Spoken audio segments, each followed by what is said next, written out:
We went on the air. The palace said that King Charles was in the hospital for part of the day. King Charles had to go to the hospital to be watched. Our special report on this live breaking news from Charles III. There was a royal emergency that sent shockwaves through the country when it was said that King Charles passed away in a mysterious midnight hospital dash. But Piers Morgan's shocking admission is what's making news around the world. Okay, Piers Morgan, you sound like the type of person who would fall into the River Clay, as my dad used to say, revealing hidden information, causing fear in the palace, and causing a drama that no one saw coming. What really happened during those important hours? Was it a scam, a health scare, or something even worse? Tonight, we'll find out what's really going on with the chaos at midnight that's shaking the government to its core. When the house fell at midnight, it was after 3 a.m., and sirens sounded down the mall. The damp London air was cut by blue flashing lights, dancing across the gates of Buckingham Palace. Traffic lights flashed for no reason, while cops outside carved a path that no one else ever sees. The sound of running feet filled the stone hallways inside.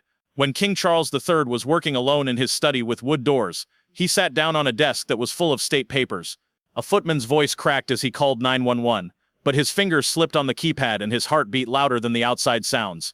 In 7 minutes, for private training drills, a private ambulance was stationed less than a mile away. Chairman of the board of the Independent Ambulance Group. It's a group that speaks for the private ambulance business. Rolled through a gate that wasn't marked. Plain navy-jacketed paramedics rushed inside through a side hallway that not many staff members knew existed. As the Queen was being strapped to a stretcher that could be folded up and fit into a plain white van, courtiers whispered the code name London Bridge Swift. Oh no, no more bright lights. Speed of stealth. The ambulance wound its way through wet back roads toward King Edward III Hospital, followed by a single security Range Rover. The tinted windows of this car concealed agents and a palace press officer holding a partially written statement. The secret was broken in the outside world. Wide awake in his newsroom, Piers Morgan made a shaky show saying that the king had a terrible heart attack after weeks of warnings that were ignored. His words went viral on the internet before the paramedics got to Marillione. Within minutes, hashtags for retirement were going faster than Wimbledon scores. Like interested birds, satellite trucks flew toward the hospital. People all over Britain's living rooms lit up with group chats full of shock images, wild guesses, and frantic prayers for the 76-year-old sovereign's safety. People working for the royal family who were stuck in palace offices saw the digital storm spread faster than they could write a single reassuring line. Behind hospital doors that were covered in glass, heart specialists were getting an operating room ready, while top nurses fought over the fuckschpox, how to write a dawn statement. Some told people to be cool. Some people were afraid that the stock market would fall if they heard the truth. Queen Camilla woke up in Wiltshire and sped up the M4 in a convoy that went through towns that were still sleeping. While looking at Regency, all of a sudden, Prince William had one eye on the monitor in the hallway and the other on his buzzing phone, demanding information that no doctor would promise. Insiders say that preliminary scans showed an irregular heart rhythm that was made worse by meetings that kept him up all night, boring foreign briefings, and looming constitutional worries, plus the constant stress of family fights, especially the court battle that was still going on with the Sussex family. In an amazing talk tonight, Prince Harry was very open about how his relationship with his father has ended. Before the sedatives put Charles to sleep, someone in the room heard him whisper, "Not now, not yet." Morgan said the word again an hour later, which led to more rumors. Had the king known this was going to happen? Black cabs slowed down to catch a glimpse, and palace staff wrote statements only to shred them again as pale dawn crept over the Thames.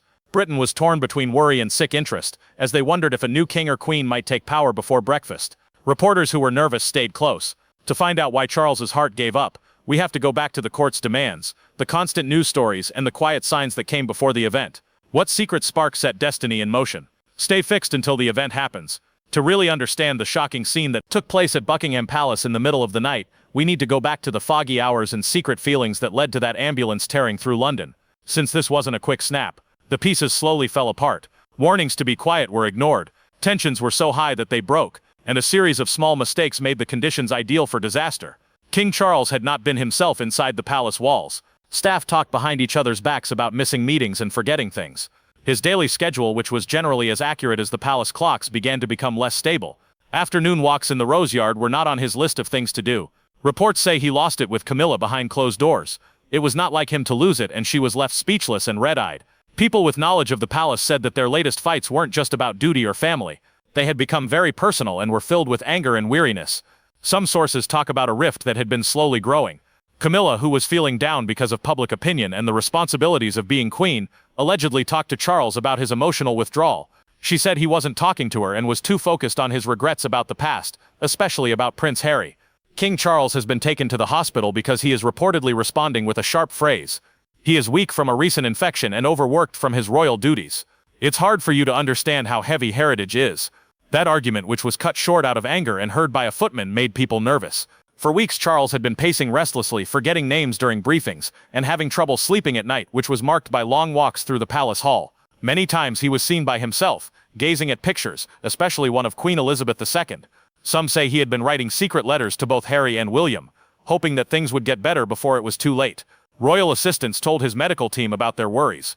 After Charles had a fainting spell during a meeting with Commonwealth ministers, his private doctor even increased the monitoring of his heart. But the monarch refused to rest. There's no time, he was said to have said. Too much to fix. Behind the scenes, the palace kept a calm public face, but things were falling apart. Camilla had quietly cancelled a public appearance, saying she had to because of a scheduling conflict. But royal insiders say she was very upset and told a senior lady-in-waiting that Charles had become emotionally distant, like a ghost still walking his mother's halls. Then, late that night, a discreet royal courier brought Camilla a letter with sensitive information about Prince Harry's possible legal actions regarding his children's royal status. When Charles saw it later that night, his hands shook, allegedly asked in a whisper, "Why now? Why now all the time?" He didn't eat dinner. He retired early, and then the palace fell into stillness. No crashing sounds, no cries for help, just an eerie silence, until a footman noticed Charles's tea was untouched, and a lamp was flickering in the study. He entered, and what he found shook the royal household to its core. Yet, this wasn't just about failing health. It was the emotional fault line between Charles and Camilla, one widening for months, now pushing deeper than anyone realized. But could their strained bond, once a force of scandalous resilience, have become part of the very pressure driving him to collapse? Was this just illness, or something far more terrifying unraveling behind palace walls? Keep watching. Inside King Charles's hidden hospital crisis, while London braced for answers across the Atlantic, Cedars-Sinai Medical Center was already in motion, its elite VIP wing operating in near silence like a theater before curtain rise. The lights dimmed, personnel hushed, and a private elevator was sealed off for exclusive use. On the 8th floor, a specially reserved suite awaited. The room was sterile, yes, but its energy wasn't. It hummed with anticipation, not from curiosity, but from urgency. Something wasn't right, not with the patient, and not with the silence surrounding him. It was just after 5 a.m. when the disguised SUV rolled through the staff-only entrance. King Charles III, looking gaunt and pale, was stretchered into the building with his face partly covered, and surrounded by 3 plain medics and 1 visibly shaken royal aide. Though sunrise had barely begun to warm the Los Angeles skyline, inside the hospital, dawn felt distant. The hallway lights flickered as if unsure whether to reveal what was happening within them.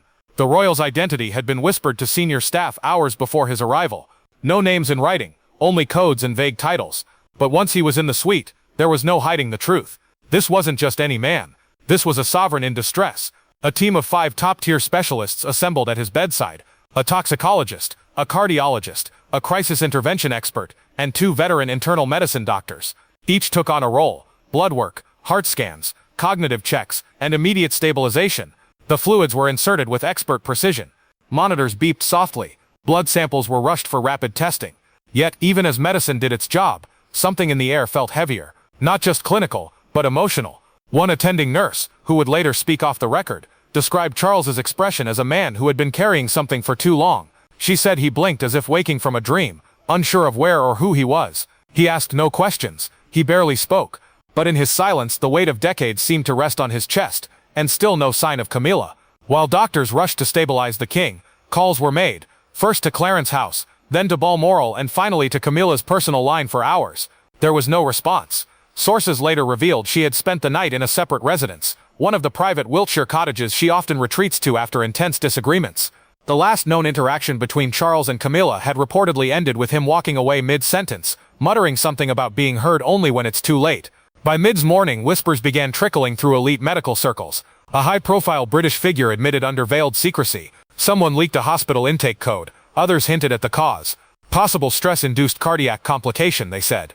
The press caught wind, but none could confirm. The British consulate rang Cedars-Sinai repeatedly only to be told the patient was stable and under observation.